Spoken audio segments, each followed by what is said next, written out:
हे guys, welcome और welcome back to Bhavini vlogs. So guys, आज है 23 जनवरी और आज मुझे स्कूल जाना था। मैं स्कूल जाके आ गई हूँ। मैंने ट्यूशन पढ़ा लिया है।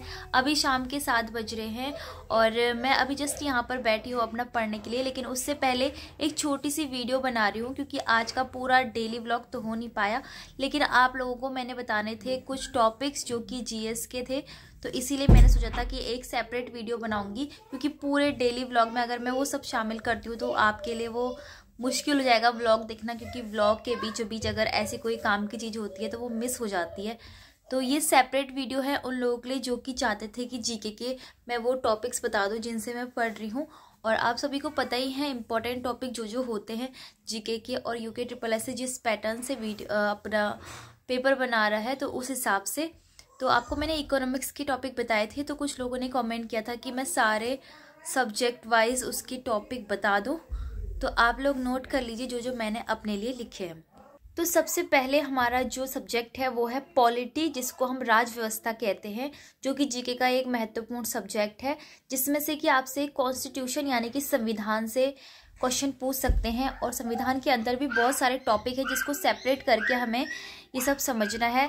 सबसे पहले तो महत्वपूर्ण अनुच्छेद, आप लोगों को महत्वपूर्ण अनुच्छेद देखने हैं और अनुसूचियाँ देखनी है जो कि 12 होती हैं, उनमें से क्वेश्चन बनते हैं। साथ में संशोधन जो कि करेक्शन होते हैं हमारे संविधान में, वो देखने हैं आपको। जो महत्वपूर्ण संशोधन होते हैं और महत्वपूर्ण अनुच्छेद होते हैं वो आपको देखने हैं। और ये आप किसी वीडियोस से भी देख सकते हो, यूट्यूब पे बहुत सारी वीडियोस होती है। अगर आप डालेंगे कि महत्वपूर्ण अनुच्छेद या फिर महत्वपूर्ण संशोधन तो आपको वीडियो दिख जाएगी उसमें महत्वपूर्ण वाली। और अनुसूचियाँ तो आपको 12 की 12 याद करनी होती है और बहुत ही याद करना बहुत ईजी भी होता है उनको। और होते हैं वाद, उनको केसेस भी बोलते हैं, ठीक है। वाद याद करने हैं। साथ में आपको मूल कर्तव्य याद करने हैं, बहुत इंपॉर्टेंट है। और मूल अधिकार, उसके अनुच्छेद पूछते हैं। नागरिकता, नागरिकता का भाग भी पूछते हैं। संघ राज्य संबंध पूछते हैं, उसका अनुच्छेद। और संविधान संशोधन और भाग मैंने आपको बता ही दिया।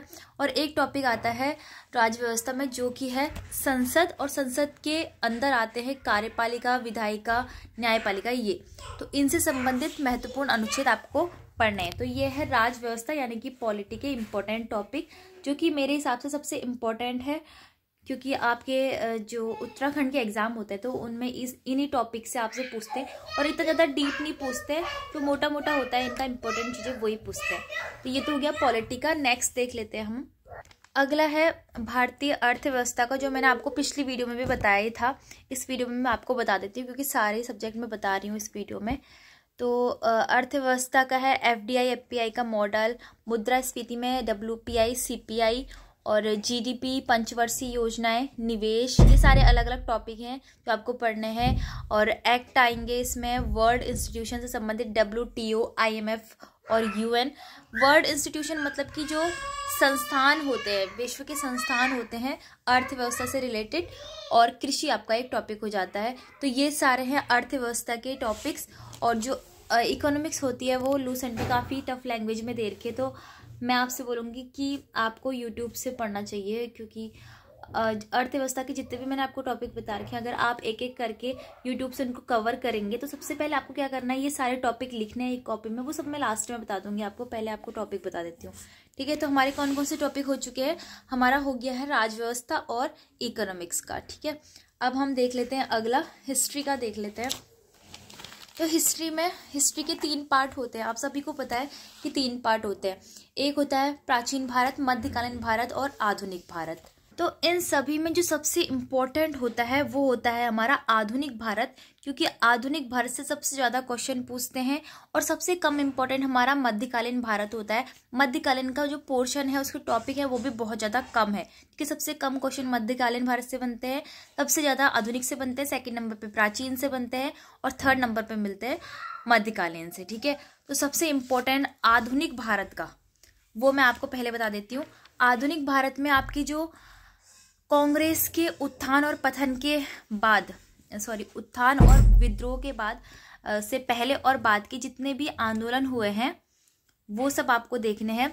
सेकंड है चार्टर एक्ट। तो एक्ट आपको देख लेना है, जो लूसेंट की बुक में भी आपको दिख जाएंगे, और आप जिस भी बुक से पढ़ते होंगे, आप दृष्टि की बुक से पढ़ते होंगे, कोई से भी बुक से पढ़ते होंगे, तो उनमें आपको दिख जाएंगे। और कांग्रेस के अधिवेशन सबसे इम्पोर्टेंट रहते हैं आधुनिक भारत में, जो कि आपको लूसेंट में पूरी लिस्ट मिल जाएगी बहुत बड़ी सी। तो कांग्रेस के अधिवेशन के सन और उनके उनमें कौन अध्यक्ष रहे और साथ में वो कहाँ पर हुए थे, जैसे कलकत्ता अधिवेशन हो गया, लाहौर अधिवेशन हो गया, कहाँ पर हुए, और साथ में उनमें महत्वपूर्ण बातें कौन सी रही। क्योंकि कांग्रेस के अधिवेशन सारे तो एक साथ नहीं पूछे जाते, मतलब कि कुछ ही उसमें है जो इम्पोर्टेंट है, वो आपको देख लेना है, सन भी, उसकी जगह भी, और उसके अध्यक्ष भी, और उसकी महत्वपूर्ण बातें भी। तो ये क्या मैंने बता दिया आपको आधुनिक भारत का। तो ये है टॉपिक आधुनिक भारत के। अभी इनके अंदर भी है ना चीज़ें, तो वो आपको डिटेल में पढ़नी है। फिर उसके बाद मैंने आपको बताया जो सेकंड नंबर पे इम्पोर्टेंट होता है हिस्ट्री में, वो होता है प्राचीन भारत। तो अब हम प्राचीन भारत के टॉपिक्स देख लेते हैं। तो प्राचीन भारत में हम लाइन से चलते हैं। तो सबसे पहले हमारी सिंधु सभ्यता आती है, जिसमें हम हड़प्पा वगैरह पढ़ते हैं, इसकी खोज पढ़ते हैं, वहाँ से क्या क्या मिले, उनकी विशेषताएं क्या थी, ये सारी चीज़ें। फिर हम ऋग्वैदिक काल पढ़ते हैं। फिर उसके बाद आता है महाजनपद, जिसमें 16 महाजनपद है, प्लस उनकी राजधानियाँ कौन कौन सी है, ये पढ़ना है। और गौतम बुद्ध जैन धर्म, ये बहुत इंपॉर्टेंट है, गौतम बुद्ध और जैन धर्म जो है। फिर उसके बाद नंद काल आता है। फिर मौर्य वंश आता है, जो कि बहुत इंपॉर्टेंट है, मौर्य वंश से काफ़ी क्वेश्चन बनते हैं।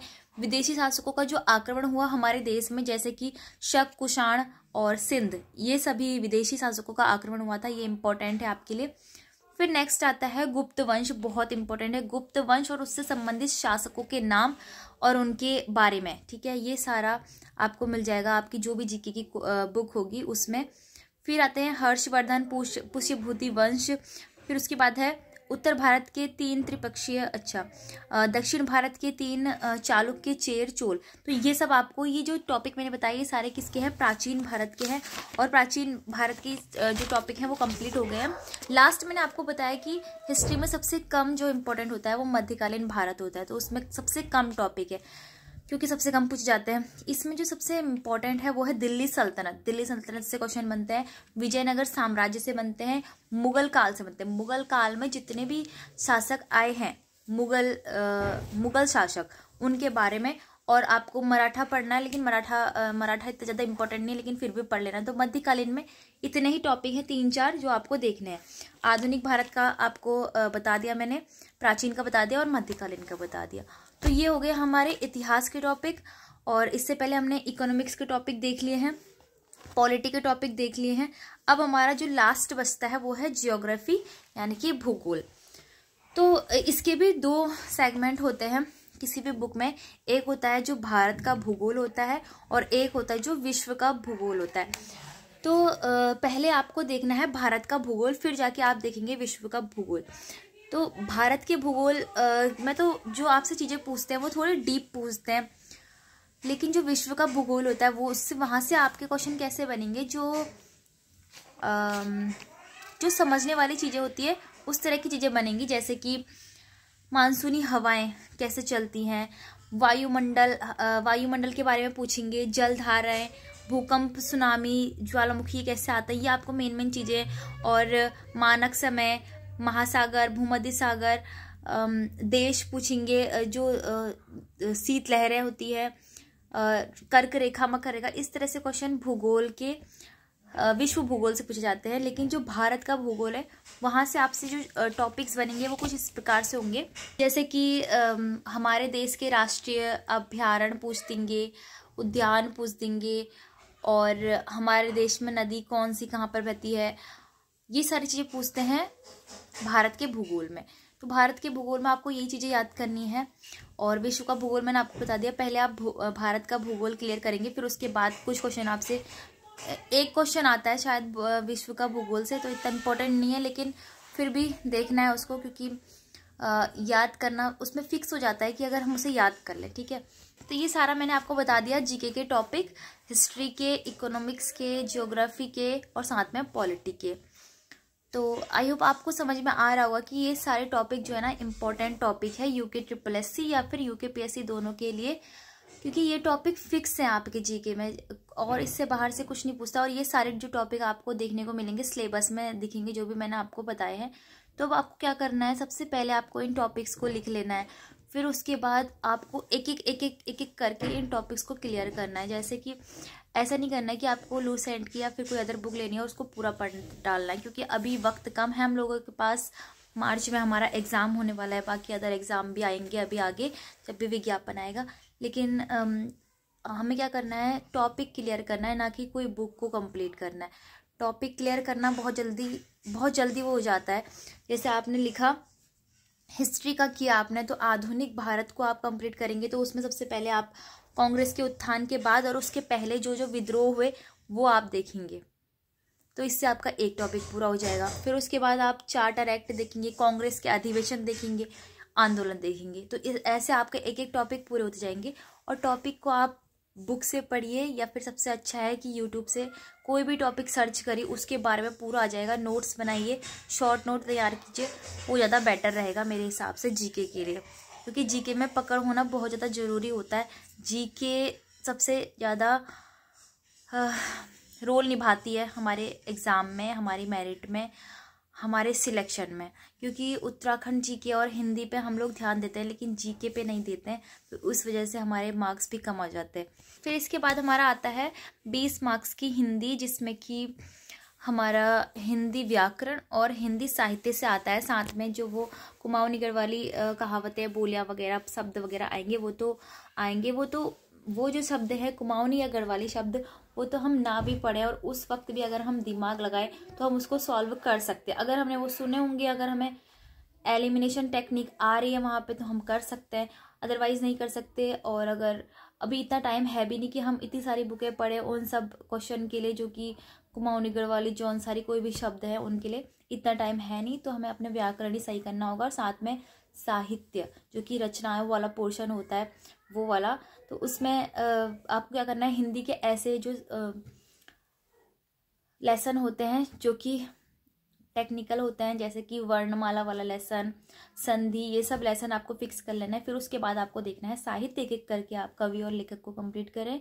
फिर उसके बाद आता है उत्तराखंड जीके, जिसके 40 मार्क्स होते हैं। उत्तराखंड जीके के भी 40 मार्क्स होते हैं, तो उसे भी आपको करना है, उसके टॉपिक है कुछ। तो उत्तराखंड जीके में जो सबसे इम्पोर्टेंट है किसी भी नए स्टूडेंट के लिए जो कि अभी तैयारी करना शुरू किए हैं, तो उनके लिए सबसे ज़्यादा ज़रूरी जिला सीरीज़। तो जिला सीरीज़ में क्या होता है, हमारा जो उत्तराखंड का ज़्यादा से ज़्यादा पोर्शन है वो जिला सीरीज़ में ही कंप्लीट हो जाता है।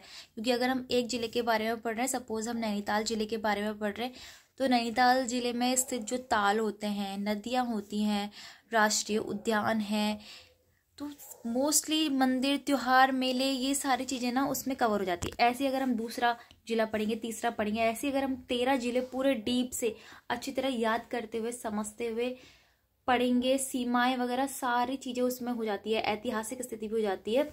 तो बचती है कुछ चीज़ें, जैसे कि महान विभूतियाँ बच जाती है, और हमारा जो इतिहास था, गढ़वाल कुमाऊं बनने का इतिहास था, गोरखा शासन था, फिर उसके बाद अंग्रेजों का था, ब्रिटिश कालीन, ये चीज़ें रह जाती है। कुछ कुछ पॉइंट इसमें कवर हो पाते हैं, तो कुछ चीज़ें रह जाती है, वो हम परीक्षा वाणी से कर सकते हैं।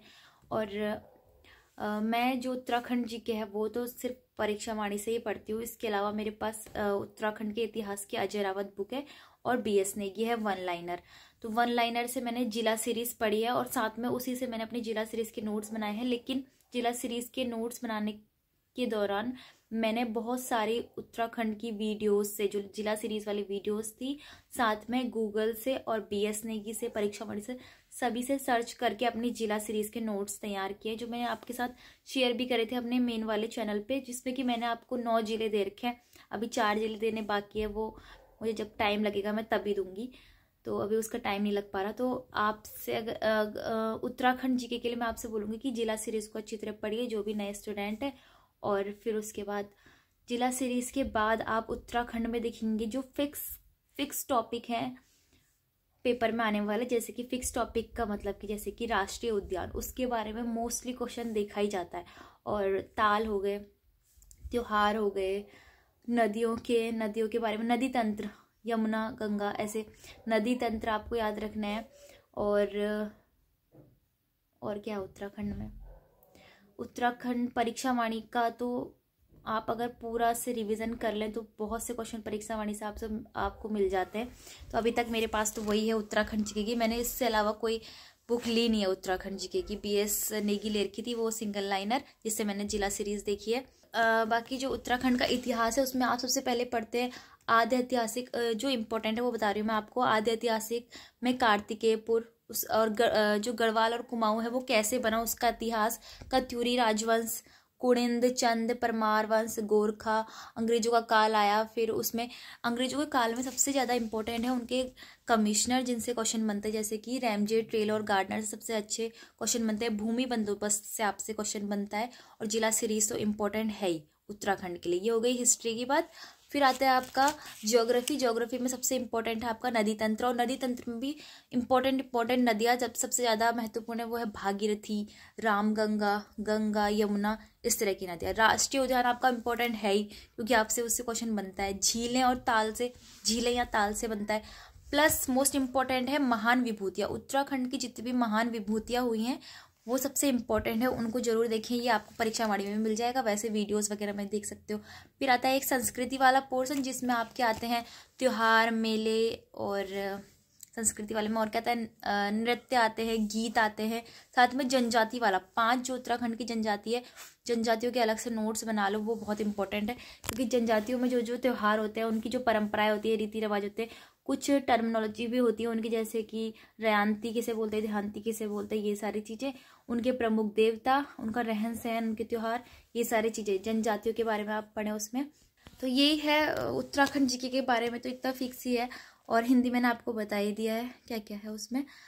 तो बाकी हिंदी में जो विलोम शब्द होते हैं, पर्यायवाची शब्द होते हैं, वो तो हम कितना भी पढ़ लें, कभी ना कभी ऐसा हो ही जाता है कि कुछ कुछ ऐसे होते हैं जो नहीं आ पाते। लेकिन फिर भी अगर हमने वो बार बार पढ़े हैं, बहुत सारे पढ़े हैं, तो उसमें ऑप्शन में पता लगाना उसमें ईजी हो जाता है। क्योंकि चारों में से किसी न किसी का पर्यायवाची तो याद आ ही जाता है, तो इससे ईजी हो जाता है। तो यही थे सारे इंपॉर्टेंट टॉपिक जो कि मुझे लगता है इंपॉर्टेंट है, और मैंने भी एक जगह पे नोट कर रखे हैं। और धीरे धीरे एक एक करके उनको रिवीजन करते जा रही हूँ, उन पर टिक लगाते जा रही हूँ। रोज़ का टारगेट सेट कर रही हूँ कि आज मुझे ये टॉपिक करने हैं, हिंदी में ये करना है, और जीके में ये वाला पोर्शन करना है, ये वाला नोट्स से पढ़ना है, जिसके नोट्स मेरे अधूरे रह गए उसको बनाना है। यही सारा मेरा चल रहा है। और मार्च में हम सबका एग्ज़ाम होने वाला है। बहुत सारे लोग पूछ रहे थे कि जो परिवहन वाला एग्ज़ाम है, जो आबकारी वाला एग्ज़ाम है और एसआई वाला एग्ज़ाम है, उन सबका पेपर एक ही होगा। तो यस, एक ही पेपर उन सबका होगा, बस मेरिट अलग अलग लगनी है। हमारे मार्क्स और हमारे फिजिकल मार्क्स के आधार पर। परिवहन वाले में मार्क्स जुड़ने नहीं है फिजिकल के, एसआई में तो फिजिकल था ही नहीं, बस मेजरमेंट था। लेकिन आबकारी सिपाही में 60 मार्क्स हमारे ऐड होने हैं हमारे रिटर्न एग्जाम में, तो 160 का हो जाएगा, क्योंकि 100 नंबर का हमारा पेपर होगा और 60 नंबर का हमारा फिजिकल होगा। बहुत सारी गर्ल्स ऐसे जिसके 60 मार्क्स आए हैं, तो वो पहले से ही आगे हैं। और मेरे तो 50 मार्क्स आए थे, मैंने आपको बताया ही था। तो 10 नंबर तो हम पहले से पीछे हैं। फिर भी हमें अपनी पढ़ाई पर ध्यान तो देना ही है, चाहे हमारे मार्क्स ज़्यादा आए हों या कम आए हों, क्योंकि आगे भी एग्ज़ाम आएंगे। क्योंकि विज्ञापन आने वाला है, चुनाव भी होने वाला है, तो विज्ञापन भी आने वाला है। एसआई के, पुलिस भर्ती आने वाली है, नई पुलिस की वेटिंग लिस्ट निकालने वाला है। जो जो लोग वेट कर रहे हैं कि हाँ उनका हो सकता है, तो वो भी होने वाला है। तो यही सब है। तो अभी 7:20 हो रहे हैं और मुझे आज का टारगेट कंप्लीट करना है। आज मैं स्कूल गई थी, मैंने वहाँ पढ़ाया, और जितना भी खाली टाइम मिला वहाँ पर मैंने अपना टारगेट पूरा किया। थोड़ा रिवीजन हो जाता है अगर थोड़ा टाइम मिलता है तो, और बस में आने जाने में मैं पढ़ लेती हूँ, वो भी हो जाता है। और सुबह तो पढ़ना होता ही है यहाँ से घर से जाने से पहले। और अभी मैं घर आ चुकी हूँ, ट्यूशन वगैरह मैंने पढ़ाई लिया, तो अभी मैं पढ़ना स्टार्ट कर दूँगी। पिंकी भी आने वाली है, खाना वाना तैयार हो चुका है। तो इस व्लॉग को यहीं पर एंड करते हैं। तो आज का मैंने पूरा डेली व्लॉग इसीलिए नहीं बनाया ताकि मैंने सोचा था कि मैं आपको सारे जीके के टॉपिक बताऊंगी, तो जीके के टॉपिक बनाने में बहुत टाइम लग जाता है। और अगर मैं मॉर्निंग से शाम का व्लॉग बनाती तो उसमें क्या होता है ना, मैं बाकी अदर चीज़ें भी दिखाती, घर का, मैं स्कूल जा रही हूँ, ये कर रही हूँ, तो आपको डिस्टर्ब हो जाता है उसमें, क्योंकि ये पॉइंट टू पॉइंट करने वाली बात थी कि टॉपिक बताने वाली, तो इस वजह से ज़्यादा मैंने लॉन्ग नहीं किया इसको। तो चलिए अब हम भी खाना वाना खा लेते हैं और इस व्लॉग को यहीं पर एंड करते हैं। आपको कोई भी अगर क्वेश्चन पूछना होगा आबकारी एग्ज़ाम से रिलेटेड तो आप पूछ सकते हैं, कमेंट कर सकते हैं, और मैं आपकी हेल्प करूँगी और आप लोग भी मेरी हेल्प कीजिए। तो अब हम मिलेंगे नेक्स्ट व्लॉग में, तब तक के लिए bye bye and take care.